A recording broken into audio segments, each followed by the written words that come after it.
Hi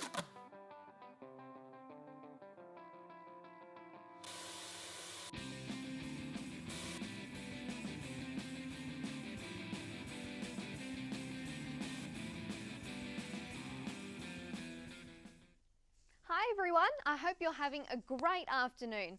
I'm Gemma Veroni and welcome to Community Kids, the show that takes you to the best sites and events around Perth. Later in the show, we'll be checking out some local kids who have been learning about recycling and the benefits this has for the community and environment. Afterwards, Kendall Hogg will be in the studio to teach us how to make worm farms and conserve the environment in our own backyard. But first, we'll take a look at Perth's awesome upcoming skating scene. Chris McKenzie is in Fremantle with this report, checking out the development of the growing skating culture that is taking the city by storm. Roll on the skaters.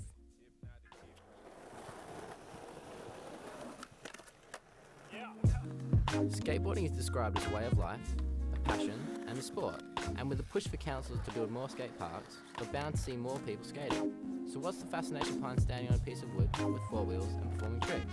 And is the art of skateboarding all that bad for the community? The kids that I've seen come through the store who, you know, parents are broken up, they were completely lost in life, and skateboarding became a passion for them, and now they're, you know, professional skateboarders, really have a place in life. Even the ones that probably didn't have the talent, it gave them a place in life, it gave them an identity, and, you know, really positive people come from it. We've all seen someone fall off a skateboard, but is skateboarding any worse than playing AFL or any other sport? Not if kids are taught at a young age and not hidden away from it. It's that learning stage where they are dangerous. Then a little kid he's been told he's not allowed to ride, he goes to his friend's house, which every backyard's got skateboards in now, gets on one and generally results in a bad injury. We spoke to Ben Bowring, the WA rep for Skateboarding Australia, and asked why he thinks there's a negative view around skate parks. Part of the negative stereotypes in the past have happened because skate parks have been built as far away from the public centre as possible. That's why skate parks have had such a bad rap in the past, because councils have persisted in building them in the wrong place. The current facilities, like the one we're at now, it's great. I love skating here, but it's quite small and there's 2 seats and 1 bin. The rest is rough, jagged bitumen for parents to sit on in a car park. Not very enticing to come and sit down for a barbecue and a family day out watching an event. The City of Fremantle is taking a new approach to skate park design. I certainly don't buy the argument, which I know John Dowse and others do, is that the skate park should be put in a corner somewhere where it's out of sight and out of mind. I think that's actually fundamentally the wrong way to go, and that causes the issues that people get with skate parks are fundamentally caused by that kind of attitude. And so this is actually partly why we're excited about this, because I think it does celebrate that vibrancy and that youth part of our culture. We have a couple of skate parks around the city at the moment, but they're kind of hidden away in, you know, near railway lines and not parts where people naturally gather. And by putting the plaza on the Esplanade Park, we actually want it to be kind of integrated into what we see as part of the heart of the city. It'll be the biggest skate park or youth plaza in this part of the world. Yeah, it's going to be amazing for Fremantle. It's going to bring people here. It's going to bring outside people here and events here. Well, I think the Fremantle one will be, you know, if it's built with wide open spaces, you can get a lot of people around it, so it's going to bring a lot of people into Fremantle when we do have the comps and demonstrations and stuff, and it'll work really, really well, much easier for kids to get to go to, so yeah, it'll give a real heart and soul to it. And what's really nice about it is that I think we're going to see, you know, kids from, you know, 6 to, you know, to 26 kind of really getting into it, and that's a really nice part, and I'll certainly go down myself and have a bit of a go. That looks so cool. I'm certainly going to be trying out a little bit of skating after the show. But what do you guys think? Are you excited about the growing skating culture? Or would you like the government to fund other activities? Maybe surfing, swimming, kids' playgrounds? Writing to us with your thoughts. Or if you're really passionate for a cause, you can always contact or email your local government on the web address below. Next on the show, we'll be taking a look into environmental conservation. Today in the Den, we have Kendall Hogg to tell us all about it. Please welcome Kendall, everyone. Hi Kendall, how are you today? Good, thanks. And yourself? I'm good. Thanks for asking. What are you doing at Mount Hawthorn Primary School to promote environmental sustainability? Well, they have this program, the Worm Farm Project, so they've made it a part of the curriculum so that they want to teach kids to be more sustainable at a young age. Very good. It's very important, I guess, to teach kids to work towards environmental conservation. Are they working towards any other sort of environmental conservation at the school? Yeah, so they've also got a worm farm, so it's a part of the worm farm, and they've got a vegetable garden, so it's kind of like two projects in the one. We'll be back with Kendall in just a few minutes, and she'll be teaching us how to make our very own worm farms. But first, let's take a look at how the kids at Mount Hawthorn have been using worm farms to recycle waste and create environments for the resident creepy crawlies. I discovered that in 2012, an initiative called Waste Free Wednesday was introduced, where every Wednesday, students would collect and weigh the waste. Groups within the school competed to see who produced the least amount of packaging for the day. This idea was developed further when the waste from lunch was collected every day to then be recycled through the school's worm farm. The idea of the worm farm is that you gain a nutrient-rich fertiliser for your own garden or local community, while also reducing the energy used for transporting large amounts of waste to rubbish tips. The principal acknowledged the dedication of the students and the parent helper Kim, who champions the worm farm. I wanted to find out more, so I set off to talk with Kim and some of the students. They were so excited to show me around, it was hard to keep up at times. I was shown the worm farms and how they operated. The scraps are first collected from students at the school during their lunchtime. The recycling team has a collection station in an undercover area where some of the 800 students eat their lunch. After they've collected waste from this area, the team uses a trailer to walk around and collect waste from other areas of the school.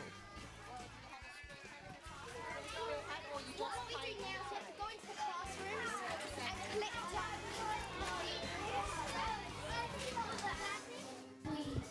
we don't have scraps, and we bring these back and put these into the worm farm as well, so we get a lot of inputs. So you do this every day, or? Yeah, every day at lunch. And we do that again. Yeah. All the classrooms around the place.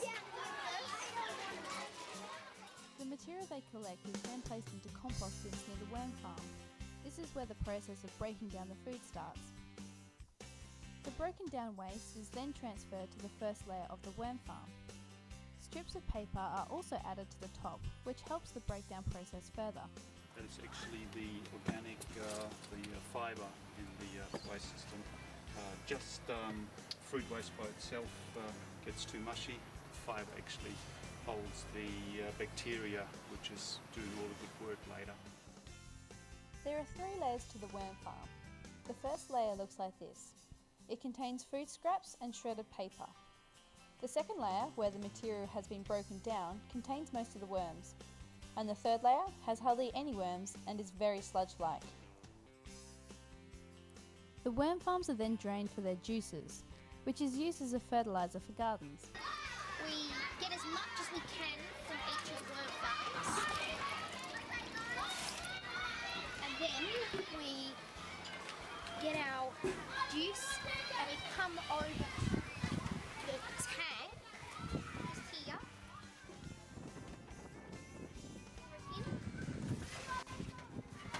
And then afterwards we pull the bottle up.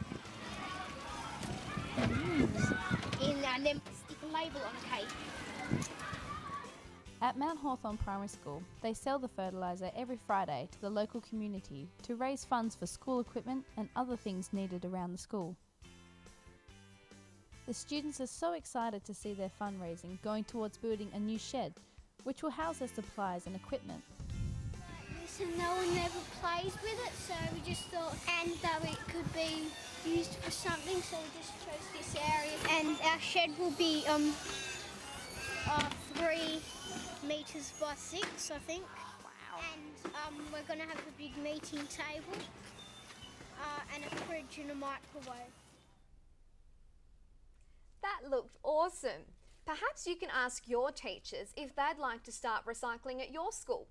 But how can we create similar environments at home? Well, Kendall's here to show us how to make our very own worm farms. Thanks for coming in, Kendall. No worries. So what's the first step? Well, first we're just going to use this fish tank as an example. Okay. If you wanted to start your own worm farm, you'd use the ones that were just shown previously. So with the three, kit. yeah, the kit, the 3-layered ones. So first put some gloves on. Okay. Don't want to get our hands too dirty. Oh, okay. Fabulous. So what have we got here? I can see a few things that I recognise, but tell us what the first layer is.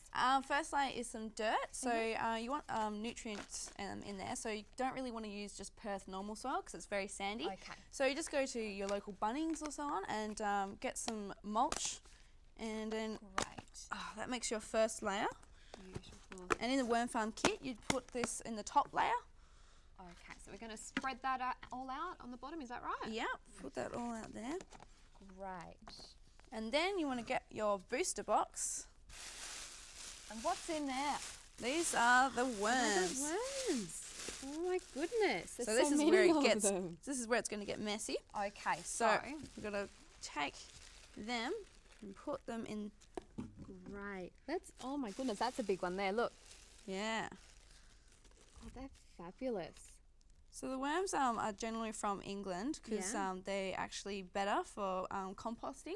Australian worms aren't normally used for, you can, but the English worms So are it's better. better to use English worms. Now, when we've made our worm farm, where should we be keeping it? Out in the sun, in the garden, or is there a good place to put it? Yeah, you want to keep them in a cool, shady place because Okay. they are from England, so they're used to a cool climate, unlike the Australian summers here. So if it is hot, you want to put like a layer over the worm farm, like a towel, and then you hose it down, or you can put some ice cubes in there so that, you know, keeps them cool and moist. So We need to keep the worms cool, okay. yeah, so they're not very active this morning because they're probably just waking up. There's a few here that are squirming around. This one here looks a bit crazy, actually. So we just keep plumping them in there. Okay. And then once you've got them all in there on the top layer, what you do is then you grab some lovely food. Okay, so we've got some food scraps in here. That looks good. Are there anything worms like better than other things, or? Well, they like fruit and veg. Yeah. Like all kids should as well. And so Anything we can't give them? yeah, we can't. You can, but just try to stick away from acidic foods like lemons. Let's so get rid of that lemon. yeah, you don't want that anymore. Don't want that. So we got avocado. That's fine. Right. You tend to want to chop them up into smaller pieces Alright. so that the worms don't have so much to break down. But just for today, we'll just put them in whole. Okay. Now, I can't see any meat in there. Do worms like meat, or are they vegetarian? They can eat a little bit of meat, Yeah. so only small amounts though. So you just try to stick to your fruit and vegetables, and but stay away from perhaps onions because they are very acidic. Okay. So yeah, we put them in there. So we want all of that in there, all sort of spread out. Ooh, that Yeah. banana skin looks a little bit. Yeah. The worms like it. Yeah, they would love it. They love any sort of food. So what's this final layer? Is that just shredded paper? It is just shredded paper. Nothing magical about this.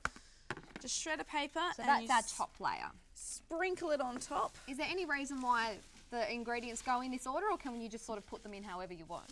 I suppose you'd put the food layer between the soil and the shredded paper because this acts as fibre and gets air into the food scraps. So otherwise they would just kind of sit there and be very heavy. Yeah. So yeah, you just leave this like this, and then your worms will come up slowly and start eating away at the vegetables. So pretty much you don't have to do anything from there. This would be your top layer in the worm farm. And then you could see in the video shown that the next layers are very sludge-like. They're not going to look like this at all. They will look very sludgy. And then the bottom layer actually produces, you get the worm juice from it. So Right, because I was going to ask, I mean, we've got our worm farm. What's sort of the point of having it? Is it to get that worm juice? yeah, so they produce this worm juice, which is a nutrient-rich fertilizer. So you don't drink it? What do you do? No, definitely not. Do not drink it at home. So yeah, you just put it on your gardens. Okay, so it's a fertilizer. Fertilizer, yeah. It's just Cool. amazing fertilizer produced by your own worms. So the kids in the video, they were using that worm juice on their veggie garden. That's right, isn't it? Yeah. So they had a little project where they would use.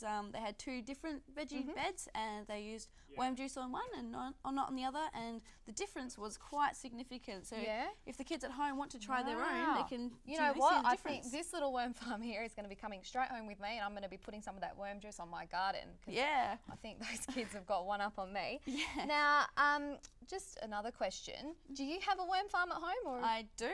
Yeah? I've had one for about 4 months now. you're getting lots of worm juice out of I it? am, and I actually don't have anywhere to put it, so I'm trying to, give it to my friends, give it to my mum, and so on. So obviously you're passionate about sustainability then with your worm farm. Is there anything else you can do sort of around the house or at work to promote environmental sustainability? I feel like, if you ride to school, ride to uni or work, save on fuel and use public transport. What about recycling? I guess that's also a really big one, isn't it? And something really easy that we can all do Yeah, I mean, at everyone home. can do it. So recycling and then putting your scraps into the worm farm to get your worm juice. Now, the kids at the school, they had lots of worm farms, didn't they? Yeah, they had a lot. So they lots of worm farms, lots of worm juice. What are they doing with all that worm juice? They're selling it and getting money to fundraise for equipment and so on.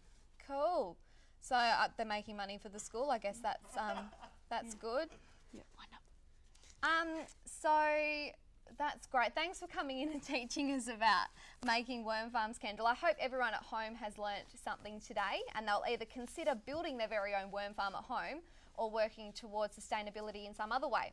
I hope you've all enjoyed Community Kids this afternoon. Remember, get yourselves out into your local community and discover all of the fantastic sites and events around Perth. And if you want, you can write into the show if you found something awesome around Perth that you want us to explore. Next week, we'll be checking out charity fun runs and waste-free restaurants. But for now, it's time to say farewell. Have a great afternoon, everyone. This is Gemma Veroni signing off.